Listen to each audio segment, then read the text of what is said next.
Olá meus amigos, como vocês sabem, eu sou o Dr. Silvério e hoje estou aqui para falar sobre a maconha. Cannabis sativa linea. De onde podemos extrair três drogas: a maconha, o haxixe e o óleo de haxixe. Temos também a variedade skunk ou skunk, que é uma variedade obtida a partir de plantas selecionadas e criadas em estufas, podendo ser considerado uma super maconha, possuindo uma porcentagem muito maior de THC. Vamos a uma linha do tempo sobre a maconha. Primeiramente, cabe salientar que o dia 26 de junho é simbolicamente o Dia Internacional de Combate às Drogas, por sugestão da ONU, Organização das Nações Unidas. Foi por esse motivo, inclusive, que na data de 26 de junho do ano de 1997, eu publiquei meu primeiro livro sobre o tema, Conversando sobre as Drogas, 382 páginas, que você pode adquirir nas livrarias, nos sebos, onde eu abordo não somente a maconha, mas todas as drogas e a personalidade do usuário, meio social, sociocultural, etc. Também disponível, falando sobre as drogas, na internet, gratuitamente, nos meus sites, no formato PDF. Eu recomendo a leitura de ambos os livros, tanto Conversando sobre as Drogas, tanto o Falando sobre as Drogas. Esse último com 144 páginas. Pois muito bem, prosseguindo numa linha do tempo, no século XIX e início do século XX, temos várias teses de medicina aqui no Brasil sobre o tabagismo, o café e o alcoolismo. Em 1914, é promulgado nos Estados Unidos o Harrison Act, que fiscalizava o uso de drogas de origem vegetal em todo o território norte-americano. No dia 27 do mês de dezembro de 1915, durante o segundo Congresso Científico Pan-Americano em Washington, Estados Unidos da América, o brasileiro Dr. Rodrigues Doria apresentava um trabalho sobre a maconha, intitulado Os Fumadores de Maconha, Efeitos e Males do Vício, que marcaria por várias décadas a literatura norte-americana e também a nossa literatura nacional, influenciando em muito os autores posteriores. Também, em 1918, cabe destacar outro brasileiro, Francisco de Assis Iglesias, que apresenta o trabalho sobre o vício da diaba. Especificamente sobre a maconha e seus usos, podemos falar aqui no ano de 2737 a.C., nós temos a primeira referência a cannabis, sendo a mesma preconizada como sedativo pelo então imperador chinês. No ano 2000 a.C., a cannabis era mencionada na literatura sagrada indiana, no livro IV dos Vedas. No ano 1000 a.C., era conhecida na Índia. No século X a.C., temos documentos provenientes da Ásia e da África sobre o emprego da cannabis para fins religiosos, médicos e também intoxicantes. No século X e V a.C., temos uma compilação médica oriunda da Índia que cita produtos da cannabis empregados no tratamento de diversos males. Século IX a.C., os assírios usavam a cannabis como incenso ou defumador. Século VI a.C., temos um manuscrito sânscrito que menciona a cannabis e sua resina. Em 484, 425 a.C., Heródoto, grande historiador grego, narra que os citas, habitantes da região montanhosa, que hoje se localiza na Sibéria, lançavam sementes de cânhamo em uma trempe de cinzas e pedras aquecidas para que pudessem se intoxicar por meio da fumaça. No século II a.C., o médico grego Galeno usa os produtos da cannabis em sua prática médica.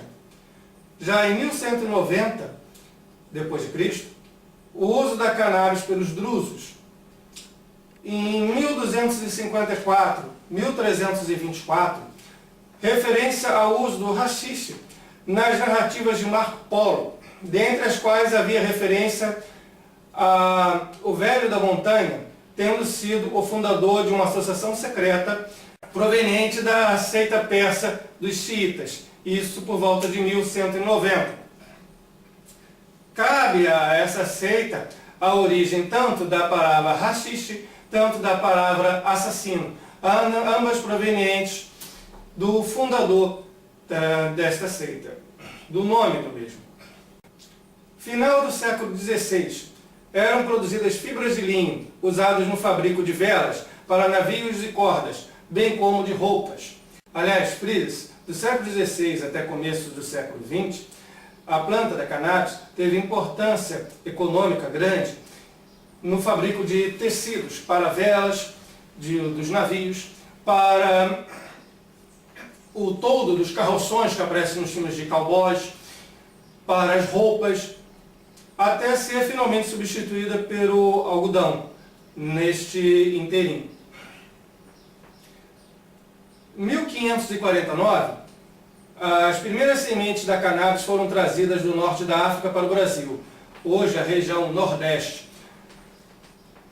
por escravos africanos. Início do século XVII. Havia plantações de cannabis sativa em solo americano com o fito de abastecer a indústria têxtil de fibras de linho. 1611. Primeira colheita de plantação de cannabis na Virgínia.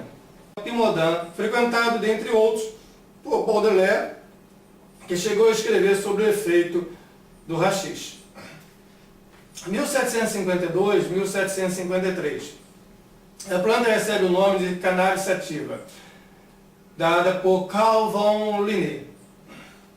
No século XVIII, temos a invenção da máquina a vapor, que contribuiu para que a cannabis sativa perdesse sua importância econômica, uma vez que não mais seria necessário o fabrico de velas para os navios, agora movidos a vapor. No século XIX, a invenção da máquina de separar algodão também contribuiu para que a cannabis sativa perdesse sua importância econômica, uma vez que se facilitava a fabricação de tecidos por meio do algodão. Final do século XIX até mais ou menos 1940. A cannabis estava presente entre os remédios receitados pelos médicos, possuindo respeito junto a médicos e cientistas. Também presente em várias receitas alimentares, em bolos, etc. 1910, 1920. O hábito de fumar maconha chegou aos Estados Unidos, trazido por trabalhadores mexicanos. 1937. Nos Estados Unidos, temos o Marijuana Tax Act, que regulamenta e impõe restrições aos produtos obtidos por meio da Cannabis Sativa L. 1940. O THC, princípio ativo da cannabis sativa, foi descoberto e em 1964 foi sintetizado. Na década de 70, a literatura defendia a inocuidade da maconha. Chegou-se mesmo a pensar que tratava-se de uma droga recreativa e completamente inofensiva. Em 1978, começa no Brasil, conjuntamente com a redemocratização do país, do processo de abertura, um movimento pró-descriminalização da maconha, que perdura até hoje, vide as marchas da maconha. Na década de 80, finalmente é comprovado que a maconha é altamente prejudicial ao organismo. Veja bem, provavelmente no início do século XX, quando a maconha foi proibida em praticamente todo o mundo, isso se deveu a motivos econômicos, ideológicos, políticos. Na época, a maconha era usada basicamente por uma camada social desfavorecida, por presidiários, por trabalhadores mexicanos, por pessoas que tinham um poder social, político, econômico, cultural muito inferior ao restante da sociedade. Não havia provas científicas que realmente a maconha pudesse ocasionar algum malefício ao organismo. Não havia motivos reais em termos de saúde para que a maconha fosse de fato proibida. Maconha, haxixe, qualquer um das suas variedades. No entanto, a partir de 1980, começamos a ter provas científicas dos reais malefícios da maconha. Da mesma forma que o tabaco, este também começou a ter a sua comprovação a partir dos anos 60 e 70 dos reais malefícios que o mesmo ocasionava. O princípio ativo da maconha, o que dá o barato, o que faz com que as pessoas de fato queiram usar a maconha para obter esse barato, é o THC, ou delta-9-tetrahidrocannabinol. Os efeitos da maconha podem durar de 2 a 4 horas e até mesmo 8 horas, sendo que em sua maior intensidade se apresenta nas primeiras 2 a 4 horas. Claro que sua duração e intensidade irá depender da quantidade de THC presente na droga que foi usada e da forma como a mesma foi utilizada. Ela provoca dependência psicológica. Os cientistas ainda hoje discutem se existe ou não a dependência física. Isso em parte se deve porque a droga, o THC, se mantém presente durante muito tempo nas células gordurosas do corpo humano. Ou seja, se você parar de usar a maconha hoje, a droga continuará no seu organismo, de forma que, mesmo havendo uma brusca interrupção da mesma, fisicamente não houve necessariamente essa interrupção. Houve a parada de fornecimento, mas você já havia presente em seu organismo uma quantidade de THC, que será aos poucos, gradativamente, diluída, dissolvida, eliminada de seu organismo. Mas ela está lá, associada às células gordurosas do seu organismo. Daí os efeitos de uma dependência física não serem necessariamente visíveis quando da interrupção imediata do consumo da droga. Mas com relação à dependência psicológica, não há dúvida que a mesma está presente, da mesma forma que a tolerância. Ou seja, você necessita de usar a droga emocionalmente, ela faz parte do contexto da sua vida e você vai continuar buscando a droga enquanto você não a substituir emocionalmente por outra coisa. E a tolerância estará presente na medida em que, para você obter o barato inicial, você precisará, aos poucos, cada vez aumentando a quantidade de droga utilizada, de maconha fumada ou consumida de alguma forma. Com relação aos efeitos, cabe salientar que não existe droga recreativa, não existe droga inofensiva. Mesmo se você pegar a mais inocente bula do mais inocente remédio que você possa ter em casa, mesmo um comprimido para dor de cabeça, ou uma vitamina qualquer, e for ler a bula com atenção, você verá que este medicamento ocasiona inumeráveis danos, ou pode ocasionar inumeráveis danos ao organismo humano, de acordo com quem está consumindo e as peculiaridades desta pessoa. A maconha, como uma droga, não seria diferente. De acordo com quem você seja, com a sua predisposição genética e física, você terá determinados efeitos e não outros efeitos. A listagem é relativamente grande. Nós temos aumento da frequência cardíaca, que é o mais comum. Após você fumar um baseado, você sente realmente que o seu coração está batendo mais forte. Secura na boca, também muito frequente na maioria dos usuários. Perda gradativa das noções de tempo e espaço, tremores, alteração dos sentidos, visão, audição, tato, olfato e gosto. É por causa justamente dessa alteração dos sentidos que a maconha é classificada como uma droga alucinógena. Não que seja alucinógena no sentido de você ver uma criatura verde ao seu lado que mais ninguém vê. Não, não é isso. Mas alucinógena na medida em que altera os seus sentidos, na medida em que você vai comer e você sente no paladar o gosto que a comida tem um sabor diferente. Na medida em que você vai ver alguma coisa e você vê essa coisa com certas nuances diferentes do que você está acostumado a ver. Na medida em que você vai escutar uma música, e quando você escuta essa música, você percebe que o som tem determinadas tonalidades, determinados tons diferentes do que você está acostumado. Inclusive, que há uma mistura entre a percepção visual, a percepção auditiva, e como se houvesse uma fusão entre as formas de percepção. Isso se trata de uma característica alucinatória, provocada pela maconha. Retardamento das reações. Aumenta o tempo de resposta após recebido um dado estímulo. Perda ou dificuldade na coordenação de movimentos do corpo, perda de equilíbrio, afeta o desempenho para executar tarefas complexas, como por exemplo dirigir. Hoje se fala muito em não beber e dirigir ou pilotar uma moto, pois você não terá os seus reflexos adequados no caso de você precisar sair rapidamente de uma situação perigosa, podendo ocasionar acidentes de trânsito. Pois muito bem, tudo que se fala a respeito do álcool em relação a ele ser prejudicial a você dirigir, ou a você pilotar uma moto, ou a você operar uma máquina, pode com certeza ser falado também em relação à maconha, pois a maconha também vai retardar a resposta aos seus estímulos. No momento em que você vê uma situação perigosa, como um caminhão que vem na sua direção, ao momento em que você faz alguma coisa no seu veículo para evitar um acidente, o tempo de reação é maior entre a percepção do estímulo e a sua reação, seja com o uso do álcool, seja com o uso da maconha.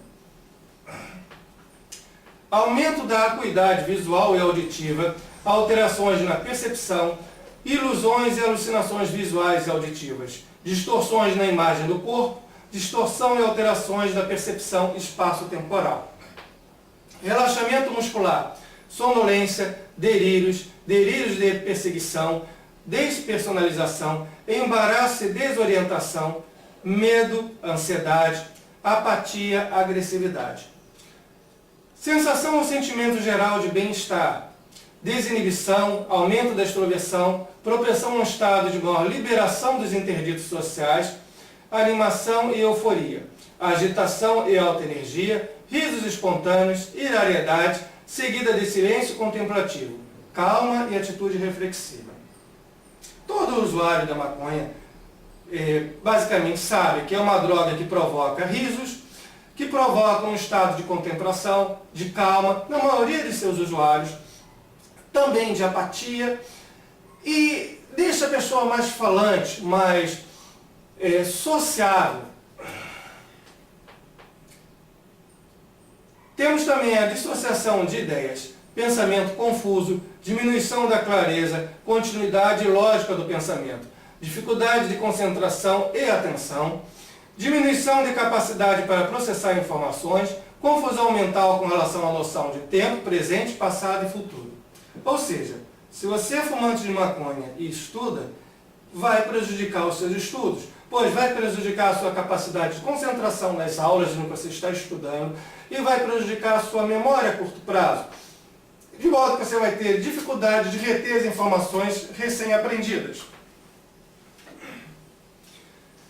Daí nós temos um baixo rendimento intelectual, dificuldade de aprendizagem, em virtude, dentre outras coisas, da perda de memória a curto prazo, das respostas lentas, e temos também a alienação da realidade.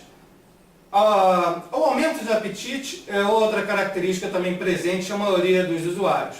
Sabidamente, aquele que fuma maconha, ele tende a comer mais. Dá uma fome, como dizem alguns. Temos a diminuição da libido, que é o desejo, que é o tesão, que é a atração sexual. E temos um aumento do estresse, em grande parte também pelo fato da maconha ser uma droga ilícita. E se você está fumando maconha, você está sujeito a ser descoberto e sofrer sanções da sociedade, seja dos familiares, seja da polícia, seja dos amigos que não fumantes. Então tudo isso vai gerar um estresse maior, com certeza. Temos também uma pequena queda da pressão, tonturas, bloqueios dos vasos sanguíneos, vasodilatação, queda dos níveis de açúcar no sangue, irritação nos olhos, conjuntivas injetadas, dilatação das pupilas. O famoso olho vermelho, você tem o olho todo vermelho, uma das características que o usuário de maconha ou haxixe normalmente apresenta. Deprime o sistema imunológico, diminuindo as defesas do organismo, de forma que você está mais sujeito a gripes, resfriados e pequenas doenças. Provoca distúrbios do sono, dilatação dos brônquios, problemas respiratórios crônicos, bronquite crônica, enfisema, câncer pulmonar, irritação da faringe, sinusite, laringite, inflamações na garganta, tosse crônica decorrente de irritação na traqueia e brônquios, predisposição a gripes, resfriados e alergias. Veja bem, tudo que se diz com relação ao fumante de tabaco, o cigarro comum, você pode dizer também em relação ao fumante de maconha. Pois o alcatrão está ali, nós não temos a nicotina, nós temos o THC como princípio ativo, mas diversas outras substâncias nocivas presentes na fumaça do cigarro comum estão também presentes na fumaça do cigarro de maconha, sendo que o cigarro comum possui filtro. Mesmo que o usuário de um cigarro comum fume uma quantidade maior de cigarros, esses cigarros estão fazendo uso do filtro, geralmente fazendo uso do filtro. Já o cigarro de maconha é fumado sem filtro. E irá, com certeza, propiciar o surgimento de câncer, bem como afetar todo o organismo por meio da fumaça, a qual é lesiva ao organismo.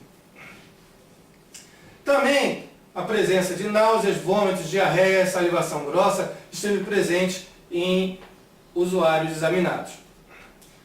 Temos também a redução da contagem de espermatozoides no líquido seminal, ginecomastia, diminuição do hormônio folículo estimulante, responsável pela aceleração da produção de esperma, diminuição do tamanho e peso dos testículos e da próstata, impotência masculina e esterilidade, temporária, claro.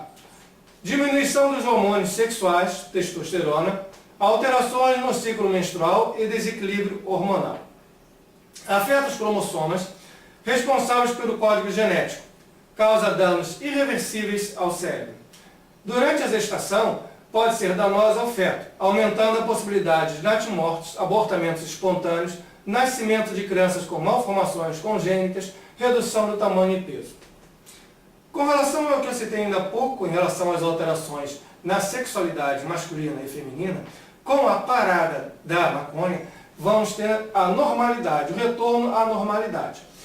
Com relação à gestação, cabe dizer que qualquer droga, qualquer coisa que você ingerir durante o período de gestação, irá, via placenta, chegar à criança dentro do útero materno. Ou seja, qualquer coisa que você coma, beba, qualquer remédio que você use, o seu filho vai estar usando também, sendo que o efeito na criança dentro do útero materno será muito maior do que o efeito no adulto. Então, quando você estiver gestante, não faça uso de coisa alguma, a não ser que realmente haja necessidade. Pondere bastante tudo que você irá usar, especialmente se tratar de algum tipo de droga, seja ela qual for. A maconha não é e nunca será exceção a esta regra. Mas nós também temos presentes a maconha, ao haxixe, vários efeitos medicinais, inclusive que são bandeira daqueles que querem a legalização da droga. Isso também é inegável pelas pesquisas científicas. Dentre esses efeitos, nós temos o alívio para náusea e vômitos em pacientes sob tratamento quimioterápico. Uma vez que um dos efeitos da maconha é o efeito antiemético. Ela impede que a pessoa vomite, diminui a tendência da pessoa ao vômito. Temos também a redução à pressão, temos também que a maconha reduz a pressão intraocular em casos de glaucoma. Temos também o efeito broncoconstritivo em casos de asma. Efeito hipnótico na insônia, ela tende a provocar o sono. E em casos também de epilepsia, ela vai ter um efeito positivo. Ação terapêutica. antibacteriana, anti-inflamatório, anticonvulsivante, antifebril, tranquilizante, sedativa, antiespasmódica, analgésica, antidepressiva, hiproglicemiante, antihipertensiva e broncodilatadora. E, é claro, estimula o apetite. Como falei antes, aquele que fuma maconha tende a ter mais fome. Agora, durante a abstenção, a parada do uso da maconha, nós podemos ter mal-estar, perda de apetite, irritabilidade, dores abdominais, ansiedade, quedas de pressão. O que vem justamente a caracterizar a dependência do usuário à mesma. Também temos cansaço físico e mental, náuseas, palpitações, tremores, dores musculares, dores de cabeça, agitação, perturbação e distúrbios do sono, insônia, apatia, fadiga, depressão, nervosismo e, é claro, desejo de usar a droga. Como eu falei no início, nós temos a maconha, que é obtida basicamente das folhas e das flores da planta fêmea, uma vez que a planta macho possui uma quantidade de THC muito pequena, praticamente insignificante. O haxixe é obtido da resina extraída das flores da cannabis. E temos também o óleo de haxixe, obtido a partir da resina. Então, com relação ao haxixe, temos uma concentração de THC cerca de 5 vezes mais forte do que a maconha. Também irá ocasionar basicamente os mesmos transtornos que o uso da maconha ocasiona. Mas podemos destacar, dentre outros, a perda de memória, redução de até 40% da fertilidade masculina, disfunções na ovulação das mulheres, diminuição da libido, redução na fertilidade feminina, afeta negativamente o desempenho sexual, temos um distúrbio hormonal e gestante usuária tem maior probabilidade de ter filhos com mutações genéticas e malformações. Em suma, que fique claro que toda e qualquer droga tem uma história que a acompanha no tempo, que não começou a ser usada agora, recentemente, no século XX. Muitas vezes, vários e várias centenas de anos antes de Cristo ter vindo a este mundo, já era conhecida e já era usada a droga. Como no caso da maconha, que as drogas podem ter efeitos intoxicantes e recreativos, mas também podem estar associados a questões místicas e religiosas, de acordo com a cultura e o povo. Que, no entanto, a nossa sociedade, hoje mais hedonista do que mais nada, busca unicamente uma fuga da realidade e, por meio da droga, não somente a fuga, mas também um sentido à vida, uma vez que se encontra as pessoas e a sociedade num total vazio, na ausência de valores sólidos em que acreditar ou compartilhar. Não entendo que haja droga recreativa, o termo é errado. Não entendo também que vale a pena defender a legalidade de qualquer droga. Não dizendo que a mesma é inofensiva. Talvez até com uma estratégia de harm reduction, ou seja, redução de danos, possa ser considerada válida a legalização de alguma droga, uma vez que, mesmo que o usuário se prejudique, mesmo que o usuário se autodestrua, estaríamos impedindo o crescimento do crime organizado, como houve no passado nos Estados Unidos durante a lei seca. Nesse sentido, de uma estratégia contra o crime organizado, pode ser válido um discurso sobre a legalização da droga. Mas não que se diga que a maconha é uma droga inofensiva. Não, isso é mentira. Seja dita com todas as palavras, é mentira. Também é mentira e incorreto dizer que seja uma droga recreativa, pois não existe droga recreativa. Se você quer se divertir, viva a sua vida, mas viva em plenitude. Seja você mesmo. Busque a si próprio, ao crescimento do seu potencial, a fazer coisas novas, a fazer com que você seja tudo aquilo que você pode ser. Se desenvolva ao máximo. Mas deixe as drogas de lado. Com relação às drogas, é preferível dizer não. Meus amigos, espero que tenham gostado deste vídeo. Espero também que visitem meu site www.sexodrogas.psc.br e também www.doutorsilverio.com. Leiam os meus artigos e meus livros e escrevam. Estarei aguardando seus e-mails para saber as suas opiniões. Mais uma vez, muito obrigado, e tenham uma boa semana.